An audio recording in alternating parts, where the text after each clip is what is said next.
Salut, c'est Tom de la Photo Academy. Il y a quelques jours de ça, j'ai publié sur le blog de la Photo Academy un article concernant un mariage que j'ai eu la chance de photographier au mois d'août dernier.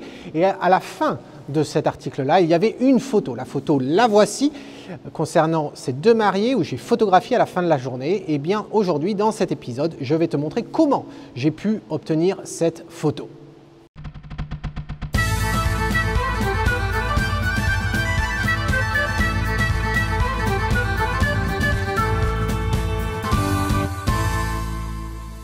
Alors en effet, aujourd'hui, je vais te montrer comment on peut obtenir cette photo. Alors déjà, de quoi as-tu besoin? Eh bien, tu as besoin d'un fouet. Un fouet, tout ce qu'il y a plus de banal, un fouet en métal attaché à une corde. Et puis ensuite, il te faut de la laine de fer. Alors la laine de fer, c'est ni plus ni moins que du fer. Tu le trouves, c'est la même chose que tu utilises pour nettoyer les casseroles, seulement il va falloir une laine de fer extrêmement fine, la plus fine possible. Alors t'en fais pas, tout ce que je te montre là, tout le matériel utilisé dans cette séance aujourd'hui se trouve dans l'article blog. Pour trouver l'article blog, tu l'as dans la description ou bien il s'affiche au-dessus de la tête de Mégane, là, juste ici là. Voilà, et donc il y a le lien pour trouver la laine de fer. Alors après, bien sûr, eh bien, il te faut un assistant, en l'occurrence Guillaume de la Photo Academy, voilà. Dis bonjour Guillaume. Bonjour. Voilà. Et bien sûr, il nous faut un modèle parce que ni Guillaume ni moi voulions se raser. Donc du coup, on a Mégane qui ne s'est pas rasée non plus, mais bon, elle fera l'affaire. Et puis, on a quelques flashs. Là, il y en a un, les deux sont les mêmes, c'est le fameux Godox. Le AD200, honnêtement, tu n'as pas forcément besoin de ça. N'importe quel flash fera l'affaire. Voilà. J'ai un trépied, ça c'est très important, et j'ai le 5D Mark IV ici, mais n'importe quel appareil photo peut le faire à partir du moment où tu peux lui brancher un câble ou une télécommande ou au moins un moyen de déclencher une exposition assez longue. Voilà. Ensuite, au niveau des objectifs, là, j'ai simplement utilisé un 85 mm de chez Sigma, c'est le 1.4. Alors, plutôt que de te montrer le résultat final et te dire voilà, il faut que tu fasses ça, fasses ci, fasses ça, je vais te montrer comment on est arrivé à obtenir la photo que tu vois sur ton écran maintenant. Voilà. Allez, c'est parti. Alors pour capturer l'image que tu as vue tout à l'heure en intro, en fait, il s'agit d'une exposition assez longue, puisqu'on va capturer en fait le déplacement de la laine de fer qui est en fusion. Ça va nous donner le même effet que quand tu essaies de couper du métal avec une meule et qu'on a ces étincelles. Eh bien, si tu prends une exposition rapide, eh bien l'étincelle, tu vas la voir comme une goutte d'eau figée. Donc l'intérêt, c'est quand même de voir cette étincelle qui se déplace. Donc, qui dit déplacement, dit exposition plus ou moins longue. Alors, quelle va être la longueur de cette exposition? Eh bien, ça va dépendre de ta lumière ambiante. La photo que tu as vue tout à l'heure, celle que j'avais faite pendant le mariage, elle s'affiche de nouveau à l'écran. Eh bien, je m'étais assuré qu'à l'extérieur des bâtiments, eh bien, c'était le noir complet. Donc, mes flashs étaient la seule source de lumière, en plus de la lumière générée par cette laine de fer en fusion. Ici, on est dans un tunnel et on a un éclairage et donc on a déjà cette lumière ambiante. Donc, je ne peux pas me permettre d'avoir le même temps d'exposition. Je ne me souviens plus exactement quel était le temps, il s'affiche sur ton écran, de la photo que j'avais faite au mariage. Peut-être 10 secondes, je pense, ou 15 secondes. Là, je ne peux pas me le permettre. Tout à l'heure, quand on a fait des tests avec l'équipe, on s'est aperçu qu'en fait, 2 secondes 5, c'était la bonne vitesse. Pourquoi ? Parce que la problématique, c'est que l'on utilise un modèle. Si tu utilises simplement un copain à toi et qui remue, qui agite cette laine de fer en fusion, eh bien, ça ne pose pas de problème. Seulement, quand tu commences à introduire un modèle, eh bien, qui dit exposition longue dit flou de bouger. Et donc 30 secondes, 20 secondes, 10 secondes, eh bien tu as du flou de bouger. 5 secondes déjà, tu commences à avoir du flou de bouger. Et on a fait différents tests de 10 secondes et on a commencé à descendre parce que j'avais du flou de bouger sur Mégane. Alors il faut savoir une chose, c'est qu'il y a une astuce pour essayer de réduire ce flou de bouger.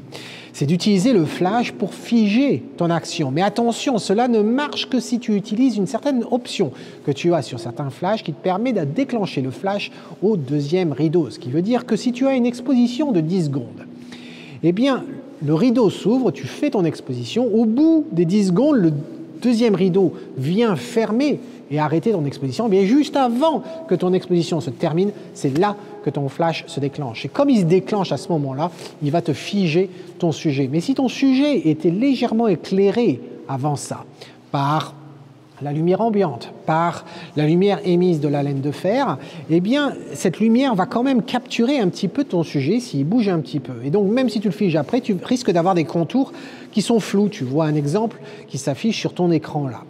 Et donc, on a fini par déterminer que 2 secondes 5, eh bien, c'était un bon compromis pour avoir une exposition correcte de la lumière ambiante et permettre à Mégane d'être plus ou moins relax, de pouvoir bouger un petit peu et de pouvoir la figer. Cela dit, en plus de ça, la position que j'avais mis Mégane au début, eh bien, c'est pas très confortable, ce qui n'aide pas. Donc le froid, la position qui est pas simple, c'est vraiment pas facile. Donc je te recommande d'essayer de trouver des positions qui sont quand même simples. Dans la photo des mariés, c'est pas pour rien que je les ai assis sur un banc. C'était assez simple pour limiter ce flou de bouger. Donc là, on va partir sur une exposition donc de 2.5. Je ne vais pas réinventer la roue. Je sais que c'est 2 secondes 5, donc je mets 2 secondes 5. Ensuite, au niveau de l'ouverture, eh bien, f8, pourquoi? Parce que f8, c'est assez standard. Je ne vais pas trop ouvrir par rapport au flash, etc. Mes flashs, comme tu sais, si tu as vu les vidéos que j'avais faites précédemment sur les flashs, et tu as un lien qui s'affiche en haut à droite sur ton écran qui te pointe vers la page du blog avec tous les articles sur les flashs que j'ai sortis jusqu'à présent, eh bien, je t'explique en fait le rôle de l'ouverture, le rôle du temps, le rôle de l'ISO par rapport à la puissance de la lumière émise par ton flash. Là, j'ai toujours tendance à être à 1/4 de puissance.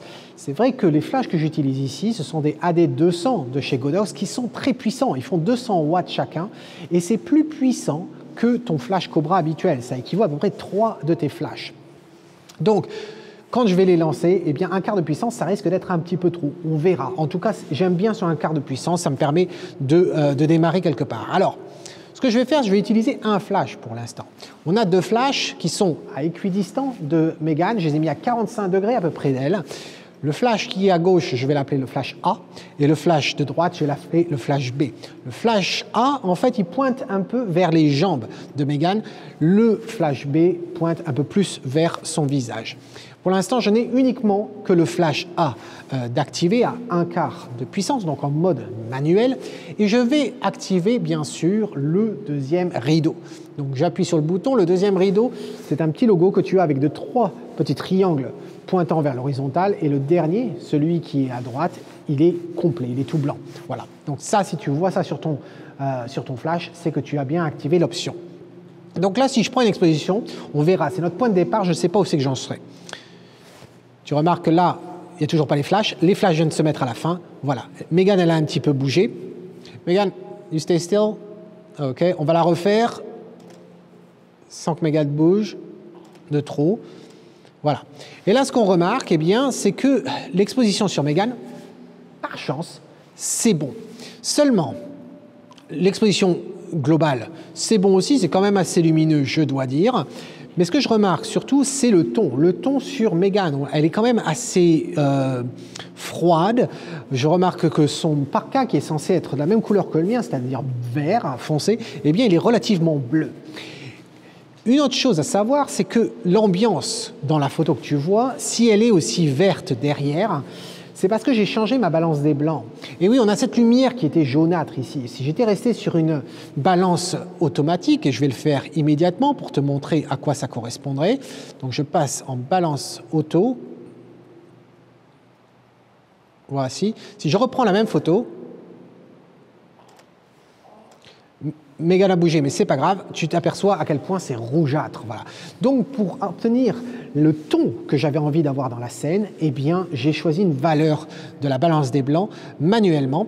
Et là, j'ai choisi 2500 Kelvin. Et donc les 2500 Kelvin de ma balance des blancs de l'appareil photo par rapport à la lumière ambiante ne correspond pas à la balance des blancs, à la température de la couleur de la lumière émise par mes flashs. Les flashs ont une température de couleur qui est aux alentours de 6500 et donc c'est pour ça, ça nous donne quelque chose qui est relativement froid. Je reprends la photo pour la revoir à l'écran.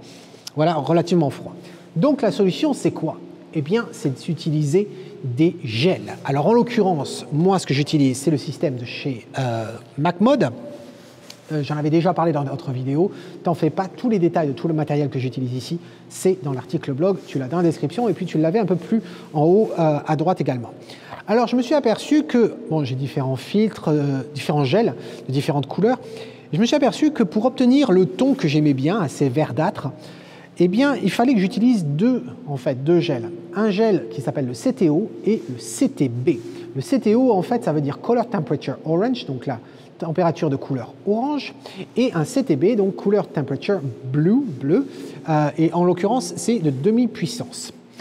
Donc quand on les met ensemble, eh bien l'orange et le bleu nous donnent quelque chose de légèrement verdâtre, et c'est ça qui nous permet d'avoir une lumière émise par le flash qui correspond à la lumière qu'on a obtenue ambiante.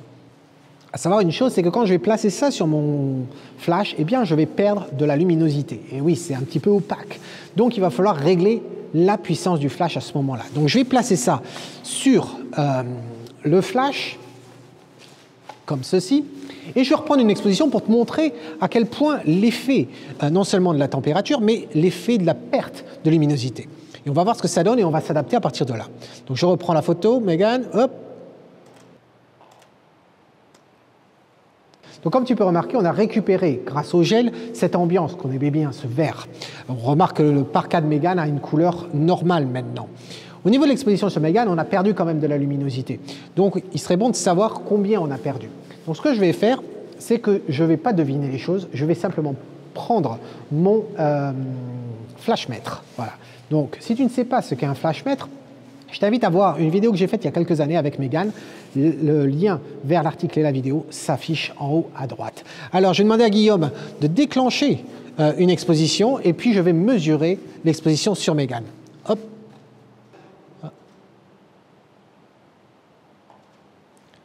3,6. Il me dit que pour avoir une exposition correcte, il faudrait que j'ai une ouverture de 3,6. Or, j'ai une ouverture de f8. J'ai pas vraiment envie de changer mon ouverture parce que si je change mon ouverture à 3,6, eh bien, je vais laisser davantage de lumière. Et donc, ma lumière ambiante, toute ma scène va être beaucoup trop claire. Donc, ce que je vais faire, je vais changer la puissance de mon flash. De combien? Eh bien, il va falloir que je détermine le nombre d'arrêts qui sépare 3,6 de mon f8. Alors, comment on fait ça?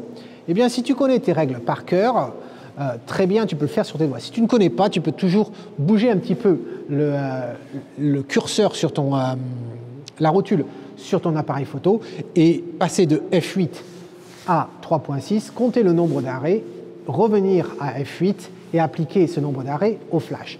Là, comme je connais mes règles par cœur, et j'espère que toi aussi, 3,6, c'est proche de quoi? C'est proche de 4. Donc, ça te dit qu'en fait, de f8 à f4, ça veut dire f5,6, f4, et on parlait de 3,6, ça fait un tiers. Donc c'est 2 arrêts et un tiers. Donc j'étais à 1/4 de puissance sur mon flash A. Il va falloir donc que j'augmente cette puissance par 2 arrêts et un tiers. 1/4 de puissance, ça fait quoi? Ça fait 1/2, ça fait 1 arrêt de lumière. Donc je vais être à pleine puissance sur celui-là, ça me paraît quand même beaucoup. Et je ne vais pas pouvoir même avoir le tiers. Mais on verra si à ce moment-là, je fais autre chose au niveau des ISO pour le récupérer. Je vais reprendre une autre photo, Megan.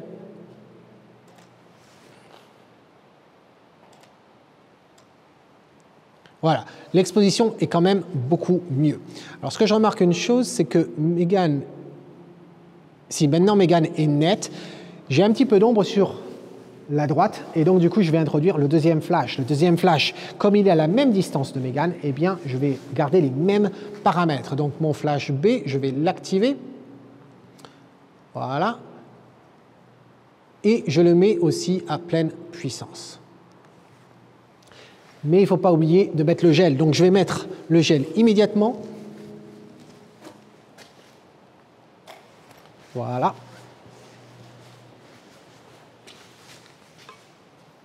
Hop.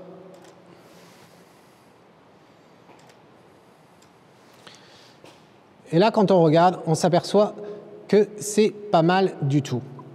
Ce que je remarque quand même dans la photo, c'est que je trouve que la scène, elle est quand même assez lumineuse. Et surtout que comme je veux utiliser la laine de fer en fusion, j'ai peur qu'il y ait un petit peu trop de luminosité. Alors qu'est-ce que je pourrais faire? Alors je pourrais essayer de jouer avec l'ouverture. Si je joue avec l'ouverture, ça va influencer uniquement mes flashs, principalement mes flashs. Ça va jouer sur la lumière ambiante, mais principalement les flashs. Or, j'ai pas forcément trop envie de faire ça. Je pourrais jouer avec les ISO. Si je joue sur les ISO, ça va me donner la même chose. Je ne vais pas jouer sur le temps parce que ça voudrait dire diminuer le temps d'exposition, et diminuer le temps d'exposition, ça va poser un problème pour capturer le mouvement. Donc, ce que je vais faire, eh bien, pour m'assurer d'avoir un peu plus de profondeur de champ et réduire la lumière ambiante en même temps, c'est que je vais baisser. Ouh, placieux.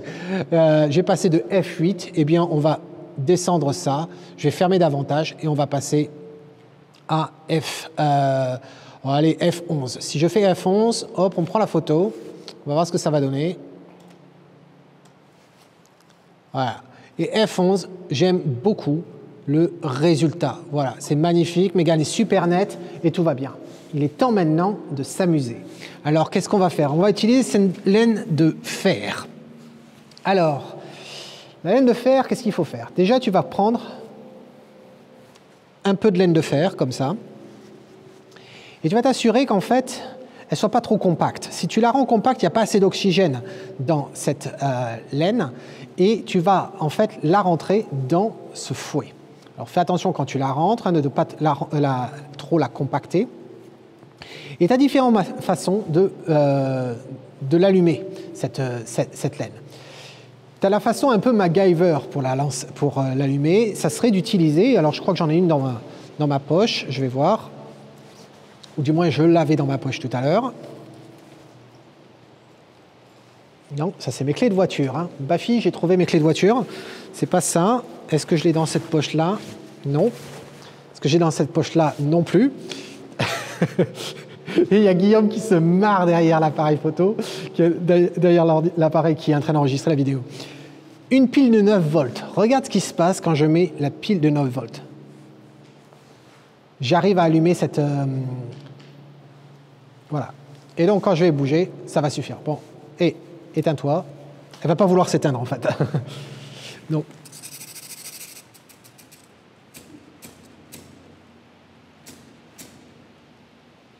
voilà, elle se consume un peu, mais ça ne va peut-être pas durer. Non, ça ne va pas durer. Voilà. Ouh, j'avais eu peur pour d'un seul coup. Voilà. Donc, tu peux très bien utiliser une pile de 9 volts. Ça fonctionne très bien, comme tu peux le voir. L'autre solution, c'est d'utiliser un briquet. Attention, le briquet, au bout d'un moment, le briquet commence à être chaud et c'est pas forcément facile de garder la flamme pendant longtemps. L'autre solution qu'on a fini par utiliser, parce qu'à un moment donné, ça nous énervait d'utiliser la pile, c'était d'utiliser des allumettes. Utiliser des allumettes qui sont longues, ça sera quand même plus facile. Mais surtout, ce dont tu as besoin, c'est d'un Guillaume. Et là, Guillaume va venir nous rejoindre. Et donc, ce qu'on va faire, c'est qu'on va placer Guillaume derrière Mégane, et il va faire tourner eh bien, le fouet comme ça, et on va essayer de capturer tout ça. Alors,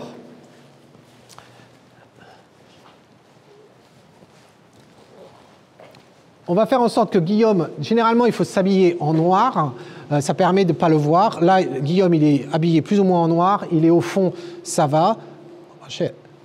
Guillaume était en train de me montrer que sur son polaire, il a des trous de... Oh la vache! Prendre des trucs qui ne volent pas. Ouais, prenez des vêtements qui ne risquent rien. C'est pour ça que j'avais dit à Guy de prendre le manteau, bien se protéger, mais là, effectivement, le polaire, évitez. Hein.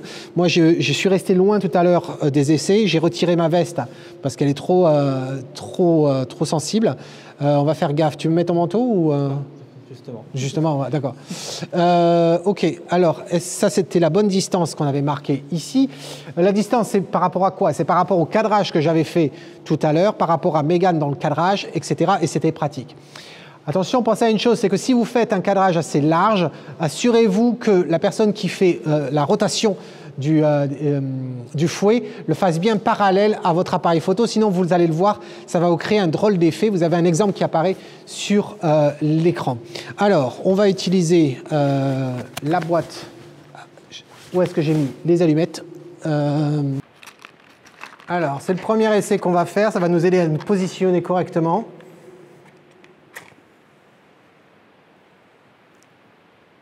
Je pense que c'est bon. Ok, je me déplace, Megan.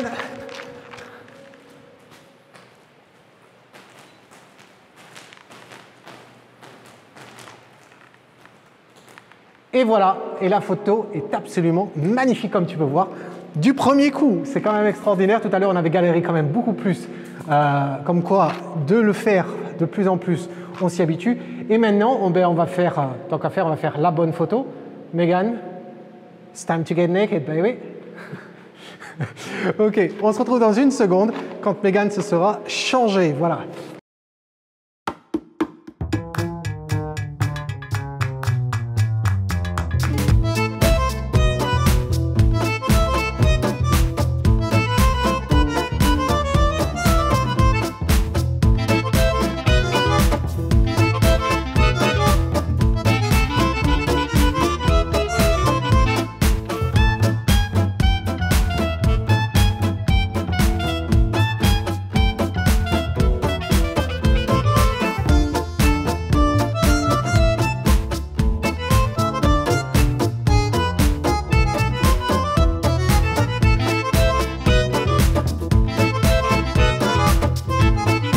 Alors, je voudrais remercier Guillaume et Meg pour m'avoir aidé. J'aurais pas pu faire cette vidéo tout seul, c'était absolument impossible. J'espère que tu l'as trouvée intéressante, que ça te donne des idées. Et qui sait, peut-être que je vais la mettre à un des concours, peut-être le début d'année. Ça serait quand même pas mal, le concours du janvier 2019. Si je te demandais de faire ceci, par toi-même. Voilà. Donc, en attendant, dis-moi tout ce que tu penses de cette vidéo, si ça trouvé ça intéressant, mets-moi tout ça dans un commentaire. Et puis, comme je t'ai dit, si tu veux en savoir plus, va vérifier l'article blog qui accompagne cette vidéo. Le lien est dans la description. En attendant, c'est Tom qui te dit, si tu aimes ce que tu vois, capture-le. Cheers. C'est fini.